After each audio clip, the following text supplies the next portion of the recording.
Last episode में हमने देखा था कि वो एंसेस्टर एलेक्स को ब्रेक थ्रू करने के लिए एक जगह पर ले आया था, जिसके बाद एलेक्स को वहाँ एक लड़की मिली थी जो उस ब्रेक थ्रू वाली जगह को प्रोटेक्ट कर रही थी। इसलिए एलेक्स ने उस लड़की और उसके पपेट्स को मार के वहाँ ब्रेक थ्रू करने बैठ गया था।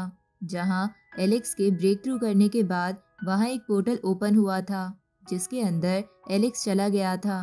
अब आगे तो इस एपिसोड की शुरुआत में हम देखते हैं कि एलेक्स जब उस पोर्टल के दूसरी तरफ आता है तो उसे आसपास बहुत सारी चट्टानें और सूखे पेड़ दिखाई देते हैं। साथ ही ऐसा लग रहा था कि वो किसी और वर्ल्ड में है, जहाँ स्पेस उसके बहुत पास है और जिन चट्टानों पर वो चल रहा था वो बहुत ज़्यादा ऊंची थी।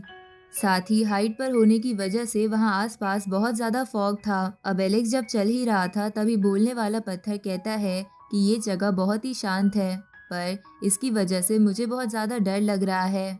तो ये सुन के एलेक्स अपनी स्पेशल आई की मदद से उस जगह को स्कैन करता है और उसे पता चलता है कि इस जगह का कोई अंत नहीं है। इसलिए वो बोलने वाले पत्थर से कहता है कि ये जगह एक मिस्टीरियस रोड की तरह है, जहाँ आगे क्या है किसी को नहीं पता और हो सकता है कि यहाँ पर हिडन डेंजर भी हो। लेकिन अगर ये पोर्टल अपीयर हुआ है तो हमें इस जगह को एक्सप्लोर ज़रूर करना चाहिए। अब एलेक्स और आगे बढ़ने लगता है, जहाँ आगे बढ़ते हुए अचानक से उसके नीचे की ज़मीन ख़त्म हो जाती है, जिसे देखकर बोलने वाला पत्थर कहता है कि देखो रास्ता तो टूटा हुआ है, इसलिए चलो हम वापस चलते हैं। पर एलेक्स का वापस जाने का मन नहीं था, इसलिए वो अपने ड्रैगन स्केल ट्रेजर की मदद से आगे के रास्ते को चेक करता है और उसे पता चलता है कि उस जगह पर कोई किलिंग फॉर्मेशन नहीं है। इसलिए एलेक्स वहां जा सकता है, क्योंकि अगर किलिंग फॉर्मेशन होती तो ये ड्रैगन स्केल टूट जाता। ये सुन के बोलने वाला पत्थर कहता है कि मेरे हिसाब से तो तुम्हें आगे नहीं जाना चाहिए, क्योंकि हो सकता है कि यहाँ पर बुरी आत्माएं हो जिन्हें तुम डिस्टर्ब कर दो। इस पे एलेक्स बोलता है कि अगर बुरी आत्माएं होती तो वो किसी भी चीज़ को अपने पास नहीं आने देती, तो फिर ये ड्रैगन स्केल कैसे बच गया। इस पे बोलने वाला पत्थर कहता है कि तुम्हें अपनी स्पेशल आई का इस्तेमाल करना चाहिए, हो सकता है स्केल के अंदर क्रैक बन गए हो। पर एलेक्स बोलने वाले पत्थर को चुप कराते हुए सामने वाली चट्टान की तरफ उड़ते हुए जाने लगता है, जहां उसे बिजली भरे बादलों से गुजरकर जाना पड़ता है, जो लाइटनिंग एलेक्स की थंडर पावर जैसी नहीं थी। इसलिए एलेक्स को खुद को बचाने के लिए अपने चारों ओर शील्ड बनानी पड़ती है।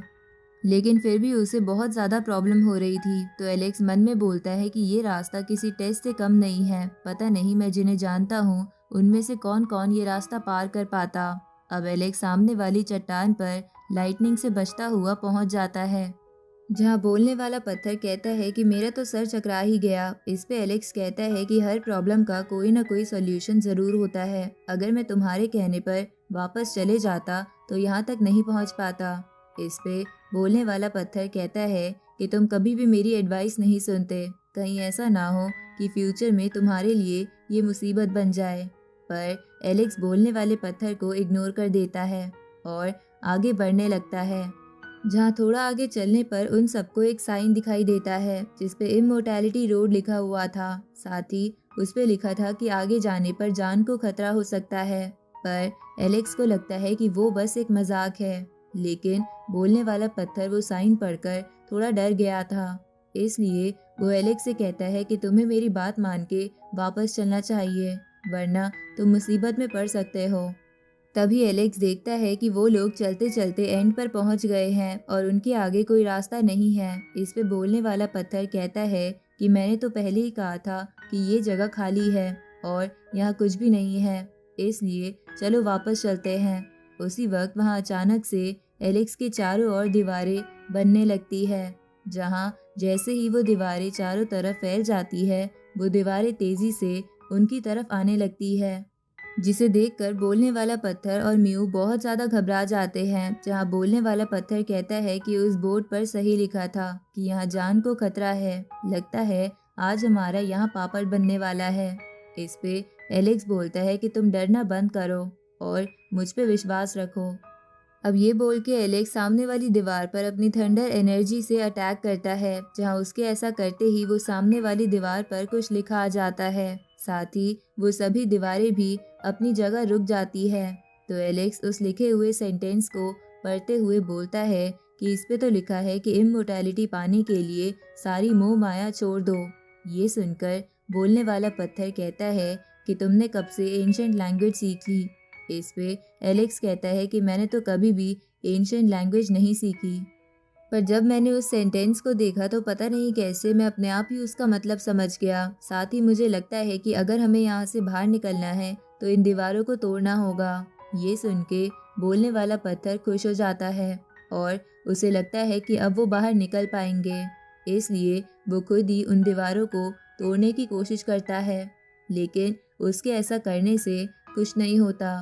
साथ ही जब वो उन दीवारों को खाने की कोशिश करता है तब भी वो ऐसा नहीं कर पाता, क्योंकि दीवारें बहुत ज़्यादा मजबूत थी। इसलिए वो बोलता है कि पता नहीं ये दीवारें किस स्टोन की बनी है। ये सुन के एलेक्स कहता है कि मैंने पहले थंडर एनर्जी का इस्तेमाल किया था, तब ये दीवारें रुक गई थी, तो हो सकता है मेरे दोबारा ऐसा करने पर ये टूट जाए।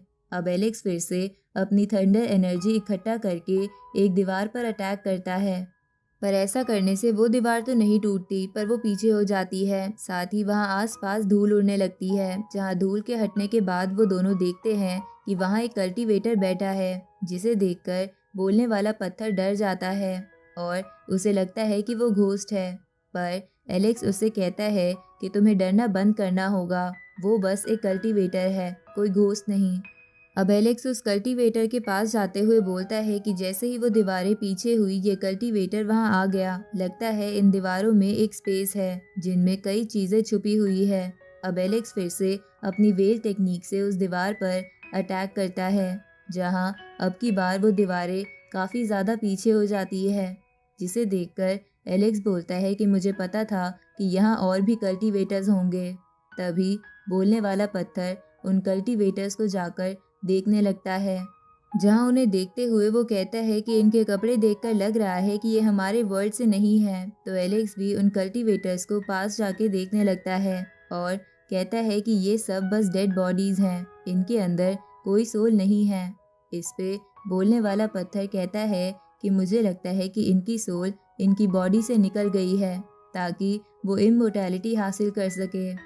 इस पे एलेक्स कहता है कि मेरा मानना है कि सोल अगर ज़्यादा देर तक बॉडी के बाहर रहे तो उसका वजूद ख़त्म हो जाता है, तो मुझे नहीं लगता कि ऐसा करने पर भी इमोर्टैलिटी हासिल होती होगी।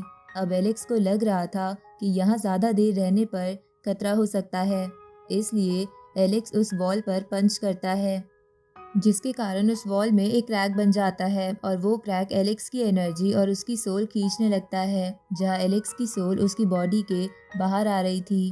तो ये देखकर बोलने वाला पत्थर कहता है कि क्या तुम हमें छोड़ के हमेशा के लिए चले जाओगे। इस पे एलेक्स बोलने वाले पत्थर को मुंह बंद रखने को कहता है और वहाँ बैठकर गॉड ल्यू की टेक्निक की मदद से खुद की सोल वापस अंदर डालने लगता है।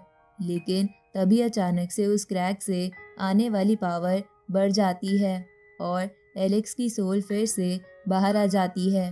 ये देखकर एलेक्स बोलता है कि अगर इमोर्टैलिटी का मतलब है कि अपने पास्ट को भूल जाओ और अपने सभी रिश्तों और दोस्तों को सेक्रीफाइस कर दो, तो मुझे इमोर्टैलिटी नहीं चाहिए। अब एलेक्स अपनी पूरी जान लगाते हुए फिर से अपनी सोल को अंदर खींचने लगता है, क्योंकि उसे लग रहा था कि एक बार उसकी सोल उस क्रैक में चली गई तो वो वापस कभी भी उसकी रियल बॉडी में नहीं आ पाएगी। अब एलेक्स के कोशिश करने की वजह से थोड़े समय बाद वो क्रैक बंद हो जाता है और उसकी सोल भी उसकी बॉडी के अंदर आ जाती है। ये देखकर बोलने वाला पत्थर कहता है कि मुझे तो लगा था कि तुम यहाँ से चले जाओगे और हम यहाँ अकेले फंसे रह जाएंगे। इधर एलेक्स अपने मन में सोच रहा था कि अभी तो नहीं, पर एक दिन मैं ज़रूर पता लगाऊंगा कि इमोर्टैलिटी क्या है। उसी वक्त वो दीवारें गायब हो जाती है। इसके बाद एलेक्स वापस जाने लगता है। इधर हम एक फॉरेस्ट को देखते हैं, जहाँ पर नेदरलैंड का कल्टीवेटर अपने साथी के साथ एक फॉर्मेशन बना रहा था। जहाँ फॉर्मेशन बनाते हुए वो साथी नेदरलैंड के कल्टीवेटर से पूछता है कि अगर हमें हुआंग की लोकेशन पता है तो हम डायरेक्ट उस पर अटैक क्यों नहीं लेते, हम अपना यहाँ टाइम वेस्ट क्यों कर रहे हैं। इस पे वो कल्टीवेटर कहता है कि अचानक से हमला करने में रिस्क हो सकता है, हम इस फॉर्मेशन बेल की मदद से उसे कंफ्यूज करेंगे और जैसे ही हमारा प्लान सक्सेसफुल हो जाएगा तो हम उसे मार देंगे। इधर हम एलेक्स को देखते हैं जहाँ वो कल्टीवेशन कर रहा था, जहाँ कल्टीवेशन करते करते उसे महसूस होता है कि उसकी सोल और भी ज़्यादा स्टेबल हो गई है। साथ ही एलेक्स ब्रेक थ्रू करके हेवनली डाइटी लेवल की होली सेक्रीफाइस स्टेज पर पहुंच गया था, जहां हम उस लेवल की वजह से एलेक्स के 4 स्पिरिचुअल हैंड भी देख पा रहे थे। आगे एलेक्स उस पोर्टल से बाहर आ जाता है और अपनी नई पावर देखते हुए बोलता है कि इसकी वजह से तो मुझे ऐसा लग रहा है कि मैं पूरे लोअर वर्ल्ड को तबाह कर सकता हूँ और किसी भी ऊंचाई को छू सकता हूँ। तभी बोलने वाला पत्थर एलेक्स से कहता है कि तुम बार बार ये कहाँ खो जाते हो। उसी वक्त एलेक्स को वही बेल की आवाज़ सुनाई देती है, जिसे सुनने पर एलेक्स बोलता है कि ये बेल बहुत ही अजीब है, जिसकी वजह से मैं बार बार अपने ख्यालों में खो जा रहा हूँ। इस पे बोलने वाला पत्थर कहता है कि हो सकता है कि अगर तुम अपने आप पर काबू ना रखो तो ये बेल तुम्हें पागल भी कर दे। उसी वक्त एलेक्स अपनी स्पेशल आई की मदद से बेल की तरफ वाले एरिया को स्कैन करता है और उसे उन दोनों कल्टीवेटर्स के बारे में पता चल जाता है जो उसका इंतज़ार कर रहे थे।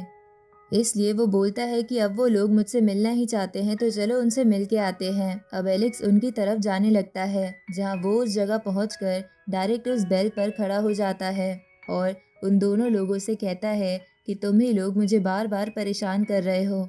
इधर वो नेदरलैंड वाला बंदा एलेक्स को देखते हुए अपने मन में सोचता है कि ये तो पहले से भी और ज़्यादा स्ट्रांग लग रहा है। तभी एलेक्स अपने उस ड्रैगन स्केल से उस साथी कल्टीवेटर पर अटैक करता है, लेकिन वो साथी कल्टीवेटर एलेक्स के हर अटैक से बच जाता है और तुरंत ही अपनी एक बॉटल निकालकर एलेक्स को उसमें कैद कर लेता है और कहता है कि आज मैंने इस कीड़े को पकड़ ही लिया। तभी वो नेदरलैंड वाला बंदा अपने साथी से बोलता है कि एलेक्स की बॉडी मुझे दे दो, ऐसी ताकतवर बॉडी हमारे क्लैन के काफ़ी काम आएगी। इस पे वो साथी कल्टीवेटर इसके लिए मना कर देता है, क्योंकि वो खुद एलेक्स की बॉडी अपनी ट्रेनिंग के लिए इस्तेमाल करना चाहता था। उसी वक्त एलेक्स वो बॉटल तोड़ के बाहर आ जाता है और अपने उस ड्रैगन स्केल से एक स्पिरिचुअल ड्रैगन बाहर निकालकर उस साथी कल्टीवेटर पर अटैक करता है। तो वो साथी कल्टीवेटर अपनी धर्मा बॉडी सामने ले आता है, लेकिन फिर भी वो इंजर्ड होके नीचे गिर जाता है। तभी एलेक्स अपनी तलवार निकालकर अपना आर्मर पहन लेता है। उसी वक्त वो नेदरलैंड वाला बंदा और वो साथी कल्टीवेटर बेल को और तेज बजाने लगते हैं, जिसकी वजह से उस बेल की एनर्जी आसमान में एक क्रैक बना देती है, जिसमें से एक लिक्विड बह रहा था जो हर चीज़ को गला सकता था। तो एलेक्स उस लिक्विड से बचते हुए दूर हो जाता है और उन लोगों से कहता है कि ये ताइयेन होली वाटर है जो हर चीज़ को गला सकता है। लेकिन मुझे नहीं पता था कि तुम लोग मुझे मारने के लिए इतने गिर जाओगे कि तुम्हें फ़र्क ही नहीं पड़ेगा कि ये जगह तबाह हो जाए और यहाँ आसपास के सभी जानवर मारे जाए। अब एलेक्स अपना गोल्डन फर्नेस बाहर निकाल के उसमें से होली लिक्विड निकालते हुए उसमें थंडर एनर्जी मिला देता है और उस लिक्विड की मदद से उस ताइयेन होली वाटर को अपनी जगह पर रोक लेता है। तभी एलेक्स उस ताइयेन वाटर में हलचल करता है, जिसकी वजह से उस साथी कल्टीवेटर को वो पानी टच हो जाता है और वो मारा जाता है। ये देखकर वो नेदरलैंड का कल्टीवेटर घबरा जाता है और वहाँ से भागने की सोचता है, पर एलेक्स उसके पीछे पहुँच जाता है और उसकी गर्दन पर अपनी तलवार रख देता है। ये देखकर वो नेदरलैंड का कल्टीवेटर कहता है कि मुझे तुम मत मारो, मैं बाकी कल्टीवेटर से तुम्हारे सारे लफड़े सुलझाने में मदद करूँगा और सही समय पर तुम्हारी मदद भी करूँगा। जब ये कल्टीवेटर ये सब बोल रहा था, तभी वो अपने पीछे से आसपास की पावर को खींच रहा था, जो बात एलेक्स को पता चल जाती है और वो समझ जाता है कि वो कल्टीवेटर झूठ बोल रहा है। इसलिए एलेक्स उस कल्टीवेटर पर अटैक करता है, पर वो बच के पीछे हो जाता है, जिसके बाद वो बड़ा अटैक तैयार करने लगता है। पर एलेक्स अपनी तलवार में थंडर एनर्जी भर के उस कल्टीवेटर को मार देता है, जिसके बाद वो उस पानी को भी वापस उस फॉर्मेशन में भेज देता है और बोलने वाले पत्थर से कहता है कि उस बेल फॉर्मेशन को तोड़ दो। तो वो बोलने वाला पत्थर ऐसा ही करता है, जिसके बाद एलेक्स कहता है कि चलो कहीं घूमने चलते हैं, और इमोर्टल पैलेस और नेदरलैंड से अच्छी जगह घूमने की क्या होगी, हम वहाँ पर जाकर कुछ हेवनली डाइटी कल्टीवेटर को मार के आते हैं। अब एलेक्स के ये बोलते ही ये एपिसोड यहीं ख़त्म होता है।